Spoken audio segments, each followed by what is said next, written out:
नमस्कार दोस्तों, जय जोहार। मैं कौशल तिवारी और बिहनिया संध्या में आपका स्वागत है। छत्तीसगढ़ में प्रवर्तन निदेशालय यानी ईडी की धमक ने यहां के अफसरों की हालत खराब कर दी है। कितने ही अफसरों ने तो काम करना बंद कर दिया है। कहा जा रहा है कि मंत्रालय में अव्यवस्था सा माहौल है और फाइलों के ढेर बढ़ते जा रहे हैं। तब सवाल यह है कि आखिर ईडी किस तरह की कार्रवाई कर रही है। अफसर भी तो ईडी के साथ आंख मिचौली का खेल खेल रहे, वे बचना चाह रहे हैं पूछताछ से या अपने भ्रष्ट आचरण को लीपापोती करने में लगे हैं, कहा जाए तो गलत नहीं होगा। तब सवाल अनिल टुटेजा के गायब होने का नहीं है। उन्होंने तो कल सीएस को यानी चीफ सेक्रेटरी अमिताभ जैन को पत्र लिखकर कह दिया है कि वे 28 तारीख तक अवकाश में हैं और वे लगातार ईडी के हर समन्स का जवाब भी देते जा रहे हैं। उन्होंने समय मांगा है और वे यहां तक कह गए कि उन्होंने ईडी के खिलाफ सुप्रीम कोर्ट में मामला दायर किया हुआ है, इसलिए भी वह अवकाश पर हैं, ऐसा माना जा सकता है। लेकिन सवाल इन सबसे इतर यह है कि अब ईडी क्या करेगी। इस पत्र के बाद अनिल टुटेजा ने जो सीएस को लिखा है, हालांकि ईडी जिस तरीके से दबे पांव एक एक लोगों के खिलाफ कार्रवाई करने के मूड में है, वह भी कम हैरान कर देने वाला नहीं है। और ताजा जानकारी तो यहां तक मिली है कि ईडी ने अनिल टुटेजा को चौतरफा घेरने की कोशिश कर ली है। उन्होंने अनिल टुटेजा के खास माने जाने वाले लोगों के, चाहे वो व्यापारी हो या जमीन से जुड़े लोग हो, इनके खिलाफ भी कार्रवाई करने का मन बना ली है। तब ऐसे में सवाल यह है कि आखिर छत्तीसगढ़ में ईडी की धमक कब तक रहेगी।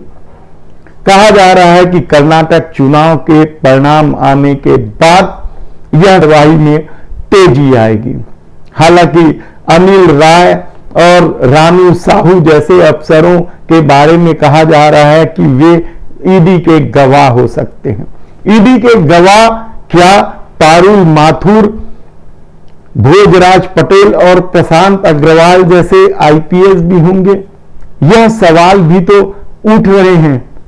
आम लोगों की जुबान पर यह सवाल भी उठ रहा है कि जिस तरीके से इन तीनों आईपीएस ने शपथ पत्र दिया है, वह भी कम हैरानी की बात नहीं है। और इस शपथ पत्र का पता चलते ही सरकार ने इनका तबादला भी कर दिया था। एक को बस्तर भेज दिया तो दूसरे को सरगुजा भेज दिया। ऐसे में सबसे बड़ा सवाल अनिल टुटेजा को लेकर इसलिए भी है क्योंकि अनिल टुटेजा के पुत्र यश टुटेजा भी इस मामले में शामिल है और उनसे भी ईडी पूछताछ कर ली है। अनिल टुटेजा आखिर क्यों ईडी के साथ आंख मिचौली कर रहे हैं यानी समय बिता रहे हैं, यह एक अलग बात है।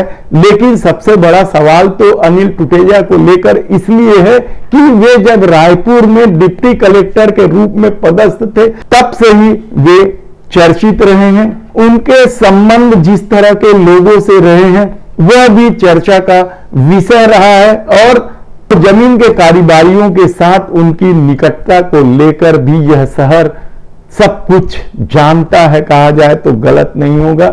ऐसे परिस्थिति में अनिल टुटेजा कब तक बचे रहेंगे, यह सबसे बड़ा सवाल है।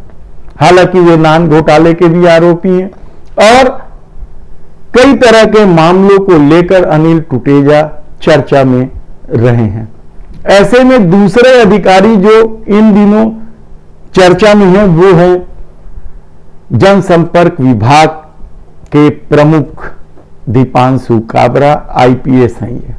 और कहा जा रहा है कि इनसे भी ईडी जल्द ही पूछताछ करेगी। हालांकि इन्हें लेकर बातें लोगों की जुबान पर है। कोई कह रहा है कि इनके नागपुर कनेक्शन की वजह से दीपांशु काबरा बच जाएं, लेकिन क्या नागपुर कनेक्शन से गौरी शंकर अग्रवाल के पुत्र नितिन अग्रवाल भी बच जाएंगे या उनके समधी राम गोपाल अग्रवाल और उनके पुत्र भी बच जाएंगे?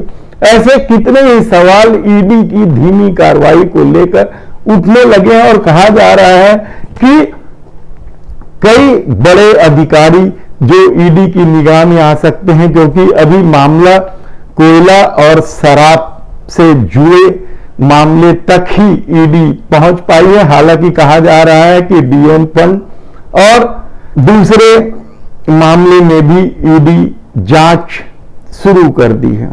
ऐसे में सबसे बड़ा सवाल तो यही है कि आखिर ईडी इस तरीके से धीमी कार्रवाई करके किस ओर कदम बढ़ा रही है, लोगों को पता ही नहीं चल पा रहा है। यहां तक कि अफसर भी सांसद में है।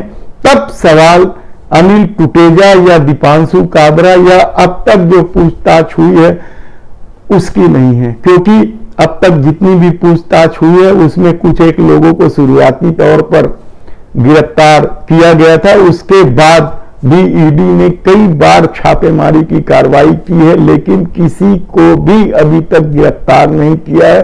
और जिस तरीके से ईडी की कार्रवाई या ईडी द्वारा पकड़े व्हाट्सएप चैट भी शहर में लोगों के पास पहुंचने लगे हैं, उसे लेकर भी यह संदेह उठने लगा है कि क्या ईडी केवल कुछ लोगों को बदनाम करने के लिए ही यह सारा खेल खेल रही है। मुख्यमंत्री भूपेश बघेल का तो दावा है कि चुनाव साल होने के कारण ही सरकारी एजेंसियां यानी केंद्रीय जांच एजेंसियां छत्तीसगढ़ में दौरा कर रही हैं। तब सवाल ये है कि आने वाले दिनों में क्या कुछ होगा और ईडी अनिल टुटेजा तक पहुंच पाएगी या नहीं। धन्यवाद।